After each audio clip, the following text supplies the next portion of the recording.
নমস্কার, তোমাদের রান্নাঘরে আজকে নিয়ে এলাম একটা লাঞ্চে খাওয়ার মতো রেসিপি।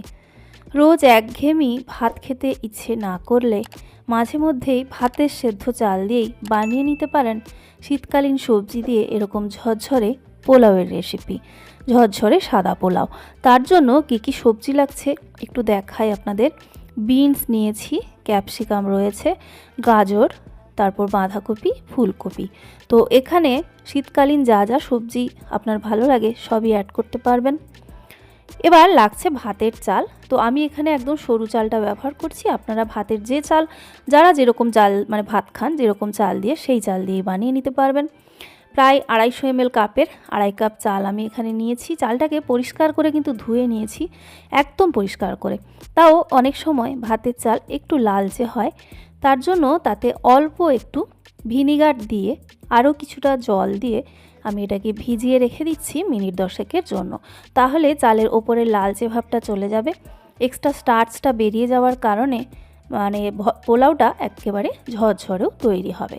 তো ভালো পোলাও তৈরি করার জন্য সব সময় যে বাসমতি ব্যবহার করতে হবে এমনটা কিন্তু নয়। 10 মিনিট হয়ে যাওয়ার পরে আমি আপনাদের দেখাচ্ছি জলটা কতটা ঘোলাটে হয়ে গেছে। আর চালটা দেখুন আগের থেকে এখন অনেকটাই সাদা লাগছে।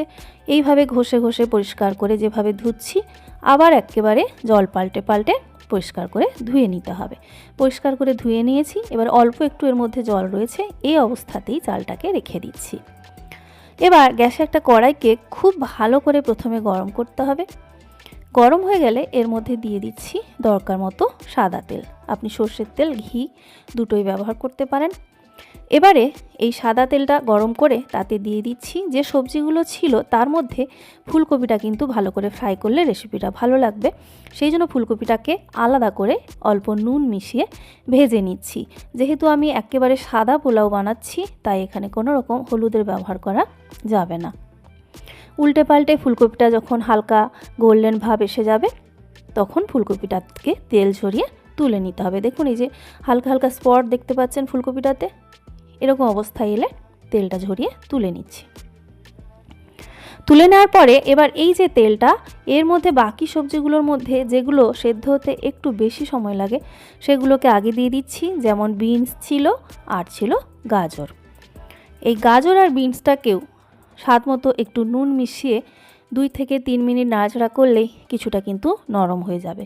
গাজর এমনিতেই কাঁচাই খাই আমরা, কিন্তু বিনসটা কাঁচা খাওয়া যায় না, সেই জন্য 2-3 মিনিট মতো একটু নাড়াচাড়া করব। আর যেটা বলছিলাম স্বাদ মতো নুন একটু অ্যাড করে দিতে হবে। 2 থেকে 3 মিনিট ভাজলেই দেখবেন গাজর আর বিনসটা অনেকটা সফট হয়ে গেছে। আর ফ্লেমটাকে এই সময় আপনি বাড়িয়ে রেখেই করবেন, কোনো অসুবিধা নেই। যখন গাজর বিনসটা ভাজা হয়ে যাবে এবার এর মধ্যে বাকি সবজি ছিল ক্যাপসিকাম আর বাঁধাকপি, সেটা অ্যাড করে দিচ্ছি। ক্যাপসিকাম তো খুব সহজেই সেদ্ধ হয়ে যায়, বাঁধাকপিও কিন্তু খুব তাড়াতাড়ি অন্য সবজির সঙ্গে সফট হয়ে যায়। এবার আরও 2 থেকে 3 মিনিট একটু নাড়াচাড়া করে নিতে হবে। দেখবেন বাঁধাকপিটা বেশ পাতাগুলো ট্রান্সপারেন্ট লাগবে আর অনেকটা কমেও যাবে পরিমাণে সবজিটা। দেখতেই পাচ্ছেন বেশ একটা সফটনেস এসে গেছে এটার মধ্যে। এবার এটাকে কড়াই থেকে তুলে নেব। তুলে নেওয়ার পর এবার এই কড়াইতে আবার কিছুটা সাদা তেল, আর অবশ্যই যেহেতু পোলাও বলছি পুরোটা ঘিতে বানাতে পারলে ভালো, তবে অনেকেরই তো শরীর পারমিট করে না, সেই কারণে এখানে 1 চা চামচ মতো ঘি আমি অ্যাড করলাম। এবার এর মধ্যে কিছু কাজু কিশমিশ ভেজে নিচ্ছি, এটা একেবারে অপশনাল। আপনার যদি মনে হয় যে আপনি দেবেন না, নাও দিতে পারেন, তবে কাজু আর কিশমিশটা যখন ঘিতে ভেজে নেওয়া হয় গন্ধটা খুব সুন্দর আসে। তো কিশমিশটা একেবারে কালার ফেড হয়ে যাওয়া পর্যন্ত নাড়াচাড়া করে ভেজে কাজু আর কিশমিশটাকে তুলে নিতে হবে। দেখুন কিশমিশগুলো একেবারে কালার কিন্তু পাল্টে গেছে, তুলে নিচ্ছি। এবার এর মধ্যে দেব ফোড়ন। ফোড়নে এখানে আমি ব্যবহার করছি দারচিনি, একটু বেশি পরিমাণে দেবেন, ভালো লাগবে খেতে। তেজপাতা দিচ্ছি, 2টো তেজপাতাকে টুকরো করে দিয়েছি, 4-5টা মতো এলাচ ফাটিয়ে দিয়ে দিলাম। একটু এখানে জয়িত্রী ব্যবহার করছি, আর দিচ্ছি স্টার অ্যানিসের পাপড়ি অল্প, আর কিছু গোলমরিচ আর লবঙ্গ।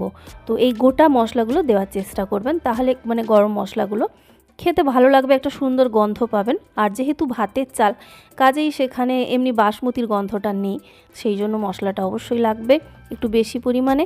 1 চা চামচ আদা ছেঁচা, স্বাদ মতো কিছু চেরা কাঁচা লঙ্কা দিলাম। পোলাও মানেই কিন্তু কাঁচা লঙ্কাটা অবশ্যই অ্যাড করবেন, তাহলে কিন্তু টেস্ট অনেক ভালো পাবেন। কাঁচা লঙ্কার একটা সুন্দর গন্ধ রয়েছে। এবারে এর মধ্যে ওই যে চালটা ধুয়ে পরিষ্কার করে রেখেছিলাম দিয়ে দিলাম, যেটুকু জল ছিল সেটা সহই দিয়ে দিলাম।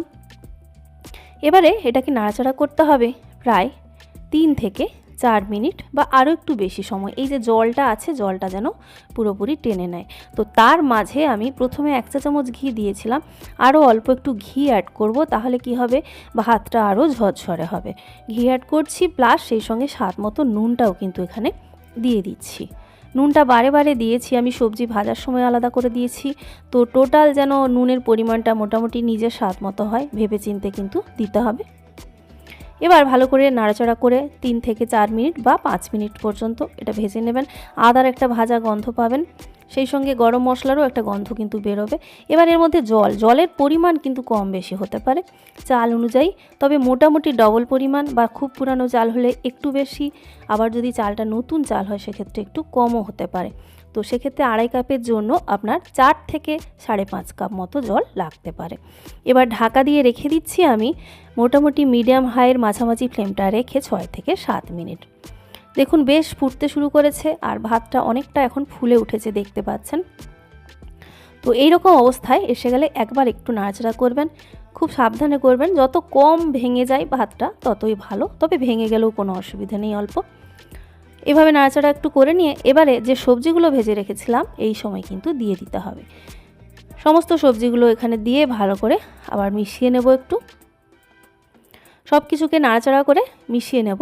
মিশিয়ে নেওয়ার পরে দেখুন জল কিন্তু খুব বেশি নেই, দেখতে পাচ্ছেন। তো এবার যেটা করতে হবে, ফ্লেমটাকে কিন্তু কমিয়ে দিতে হবে। আগে ছিল হাই মিডিয়ামের মাঝামাঝি, এবার লো মিডিয়ামের মাঝামাঝি রেখে এটাকে প্রায় 4 থেকে 5 মিনিট, সময় একটু কম বেশি হতে পারে। আপনি জানেন আপনার বাড়ির চাল কত তাড়াতাড়ি ভাত হয় বা কত দেরি হয়, সেই অনুযায়ী একটু চেক করে নেবেন। যখন দেখুন প্রায় জলটা টেনে নিয়েছে, শুধুই ভাতটা উপরের দিকে এরকম ভেসে আছে, এরকম অবস্থায় যখন এসে যাবে সেই সময় কিন্তু আবার একবার নাড়াচাড়া করে নিতে হবে। আবারও যদি বেশি ভেঙে যাওয়ার চান্স থাকে খুব বেশি নাড়াচাড়া করলে, তাই খেয়াল রাখবেন। এই সময় চালটা প্রায় সেদ্ধ হয়ে গেলে আপনাকে অ্যাড করতে হবে স্বাদ মতো চিনি। একটু মিষ্টি না হলে কিন্তু পোলাও ভালো লাগে না। আরও হাফ চা চামচ মতো ঘি এখানে অ্যাড করে দিলাম। এবার ভালো করে নাড়াচাড়া করে মিশিয়ে নেব। এই মেশাতেই এই সময় ঢাকা না দিয়ে আপনি 1 থেকে 1.5 মিনিট মানে কিছুক্ষণ ছাড়া একটু নাড়াচাড়া করবেন, তাহলে এই যে জলটা দেখছেন জলটা কিন্তু অনেকটাই টেনে নেবে। জলটা যখনই টেনে নেবে ভাতটা যেটুকু শক্ত রয়েছে সেটাও কিন্তু হয়ে যাবে। এবার একটু ঢাকা দিয়ে দিচ্ছি আরও মিনিট খানেকের জন্য। এই সময় চেক করবেন আপনি খুলে যে জলটা টেনে নিয়েছে কিনা, সময়টা একটু কম বেশি কিন্তু হতে পারে। এবার ভালো করে আবার একবার উল্টে পাল্টে এর মধ্যে আমি এখন একটু অল্প একটু জাস্ট মানে গরম মশলার গুঁড়ো অ্যাড করছি। এখানে গরম মশলার গুঁড়োটা আপনি যদি আর নাও অ্যাড করেন অসুবিধা নেই, তবে দিলে আর একটু ফ্লেভারটা ভালো পাবেন। তবে যেহেতু গোটা মশলা অনেকটাই দেওয়া রয়েছে তাই নাও দিতে পারেন, দিলে অবশ্যই আপনি এক্সট্রা টেস্ট পাবেন। বা অনেকে গরম মশলার গন্ধটা খুব বেশি পছন্দই করেন না, তারা কিন্তু অ্যাড করবেন না, আর যারা পছন্দ করেন আরেকটু অ্যাড করে দেবেন। তো এবার ভালো করে জাস্ট সব কিছু একসঙ্গে মিশিয়ে গরম এটাকে সার্ভ করুন। এটা সার্ভ করার জন্য আপনি যে কোনো চিকেনের রেসিপি হতে পারে, পনিরের হতে পারে, বা নর্মাল এমনি নিরামিষ দিনে যদি আপনি খেতে চান ফুলকপির তরকারি দিয়েও খেতে পারেন। তো যেভাবে খুশি সার্ভ করতে পারেন। তো বন্ধুরা এই ছিল আজকের রেসিপি, সবাই ভালো থাকবেন। নেক্সট ভিডিওতে আবার দেখা হচ্ছে।